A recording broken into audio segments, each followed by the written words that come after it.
தன்னுடைய படங்கள்ல அதிகமாக பயன்படுத்திய நடிகையான கமலா காமேஷ் அவர்கள் விசு பற்றி சொல்லும் பொழுது, இவர் பெண்களை மதிக்கக்கூடிய ஒரு மாமனிதர் என்று இவருக்கு புகழாரம் சூட்டியிருக்கிறார்.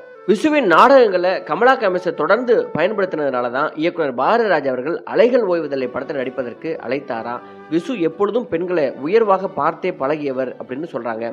கமலா காமேஷுடைய கணவர் காமேஷ் இறந்த பொழுது நிர்கதியாக நின்றிருக்கிறார். அப்பொழுது விசுவும் அவரது சகோதரர்களும் எல்லாரும் சேர்ந்து எல்லா வேலைகளையும் அவர்களாகவே இழுத்து போட்டுக்கொண்டு செய்து கமலா காமேஷ் ஆறுதல் கூறியிருக்கிறாங்க.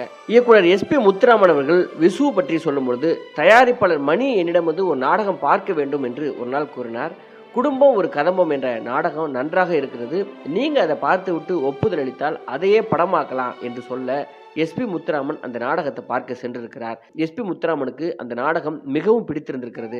நாடகத்தை படமாக்க முடிவு செய்ததுடன் மற்ற விஷயங்களையும் பேசி முடிவு செய்த விசுவை அலுவலகம் அழைத்திருக்கிறாங்க.